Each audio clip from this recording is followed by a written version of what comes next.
Hati-hatilah saudara dalam melakukan tugas. Jangan gegabah, jangan pamrih.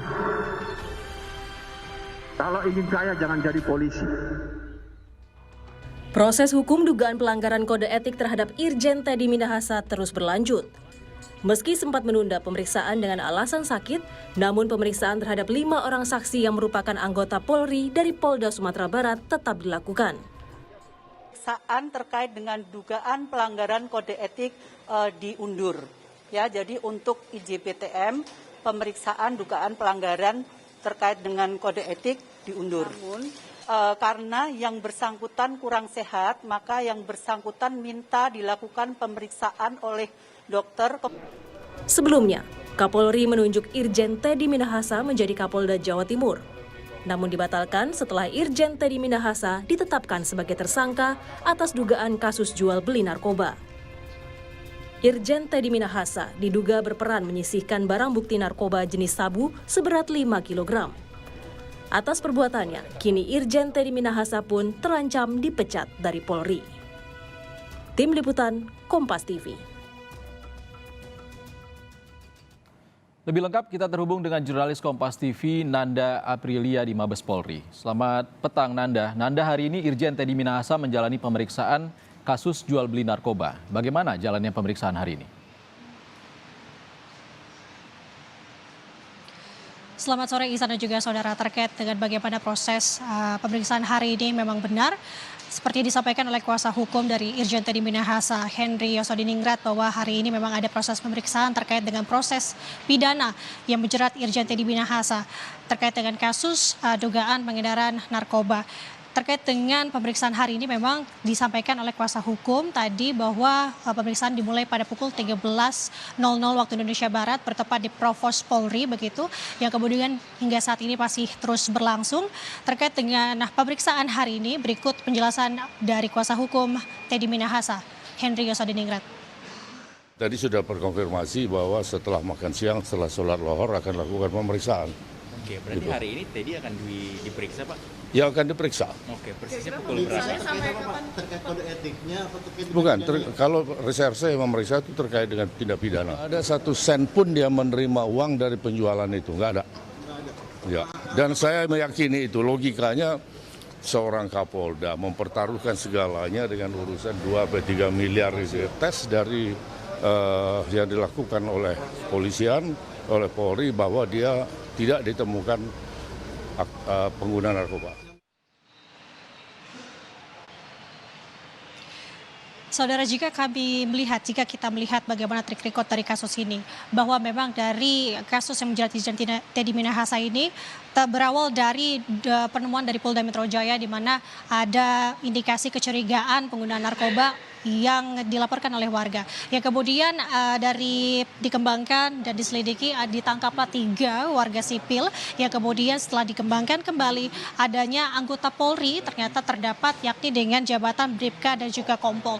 Dan dari 2 anggota Polri tersebut kalau dikembangkan kembali hingga akhirnya terjeratlah berpangkat AKBP, di sini adalah Kapolres dari mantan Kapolres Bukit Tinggi, yang kemudian setelah diselidiki lebih lanjut maka Irjen Teddy Minahasa terjerat dalam kasus dugaan pengedaran narkoba ini. Dan jika kita melihat juga kemarin sempat ketika ia ditetapkan sebagai tersangka pada Jumat 14 Oktober 2022 kemarin, Divisi Profesi dan Pengamanan Propam Polri telah menjemput dan melakukan pemeriksaan lebih dulu kepada Teddy. Yang kemudian dari pemeriksaan tersebut ia ditetapkan atau dinyatakan sebagai terduga pelanggar. Namun kembali hingga saat ini kami masih terus menunggu, saudara, bagaimana proses pemeriksaan berjalan. Dan terkait juga secara rinci bagaimana peran dari Teddy Minahasa ini, kami masih akan terus menunggu juga hasil pemeriksaan pidananya, karena kembali dari kasus yang menjerat Irjen Teddy Minahasa ini ia terjerat 2 proses hukum begitu. Yang pertama ada hukum pidana, yang kedua ada hukum etik. Terkait dengan hukum etik, seperti yang disampaikan oleh Kadif Humas Polri Irjen Pol Didi Prasetyo, bahwa untuk sidang atau pemeriksaan etik maksud kami masih belum ditetapkan terkait dengan kapan dan jadwal pemeriksaan dari etik tersebut, karena hingga saat ini masih dilakukan proses pemberkasan begitu, yang dimana nantinya ini akan menindaklanjuti untuk proses pemeriksaan etik selanjutnya. Terkait dengan pidananya sendiri, hingga saat ini memang kembali kami sampaikan saudara, pemeriksaan pidananya masih terus berlangsung, yang rencananya ini akan terus berlangsung hingga selesai hingga sampai pukul 18.00 nantinya. Namun nanti akan kami kabarkan kepada Anda jika bagaimana hasil dari pemeriksaan hari ini. Dan juga melihat dari track record Irjen Teddy Minahasa seperti yang disampaikan oleh Kapolri Jenderal Listio Sigit Prabowo, bahwa ia juga meminta Propam untuk segera melakukan etiknya, di mana memang dari sini akan ditindak apakah proses ancaman dengan hukuman PTDH atau pemberian tidak dengan hormat ini akan kapan diberlangsungkan begitu.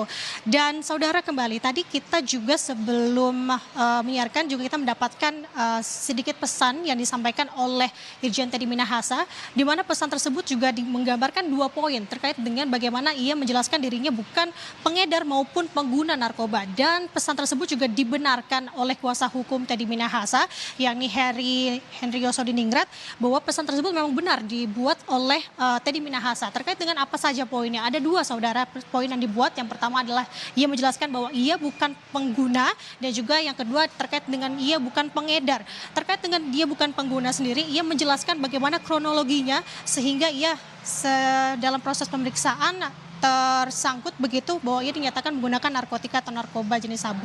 Dari kronologi yang ia jelaskan dalam pesan tersebut, bahwa ia menjelaskan bahwa kemarin sebelum dilakukan proses pemeriksaan terkait narkoba, ia lebih dulu menjalankan tes kesehatan. Yang dimana tes kesehatan itu yang pertama ia menjalani tes kesehatan untuk operasi lutut, yang kemudian operasi terkait dengan akar giginya begitu. Yang dimana 2 pemeriksaan tersebut membutuhkan obat bius begitu, yang dimana secara total dari keseluruhan dia melakukan atau dibius selama 5 jam, namun dengan kasus kesehatan yang berbeda ini. Dari proses tersebut ia menduga bahwa dari obat anti dari bius tersebut menyebabkan adanya unsur narkotika di dalam obat bius tersebut. Dan dari terkait dengan pengguna, ini bukan pengedar, tadi adalah pengguna. Terkait dengan pengedar sendiri memang ini agak sedikit krusial saudara, di mana memang ia menjelaskan bahwa terkait dengan 5 kg barang yang disita begitu, terkait dengan barang bukti 5 kg, yang dimana yang kami terima informasinya bahwa memang ia sempat menyisihkan begitu 1% yang bekerja sama dengan Kapolres Bukit Tinggi. Memang tadi dibenarkan juga oleh kuasa hukum dari Teddy Minahasa, Henry Yosodiningrat, bahwa ada 1%, dan juga dalam chat tersebut, dalam pesan tersebut menjelaskan ada 1% yang disisihkan, yang dimana ada total 5 kg, 3 dimusnahkan dan 1 disisihkan. Dalam pesan tersebut ini gunanya untuk dinas. Namun seperti yang disampaikan tadi, ini fungsinya memang untuk terkait dengan bagaimana penggunaan narkoba itu. Dan untuk lebih jelasnya mungkin nanti kan kami sampaikan kembali saudara, memang terkait dengan kasus yang menjerat Teddy Minahasa ini, ia dijerat dengan pasal 114 ayat 2, yang dimana ini adalah UU Narkotika, dimana dia dengan diancam hukuman maksimal, hukuman mati, atau minimal 20 tahun penjara. Terkait dengan bagaimana perkembangannya kami akan menyampaikan kembali kepada Anda saudara, dan Iksan kembali di studio. Nanda, jika diduga mengedarkan barang bukti narkoba, apa informasi terbaru dari pihak kepolisian? Sudah berapa lama ia mengedarkan narkoba dan berapa banyak narkoba yang sudah diedarkan?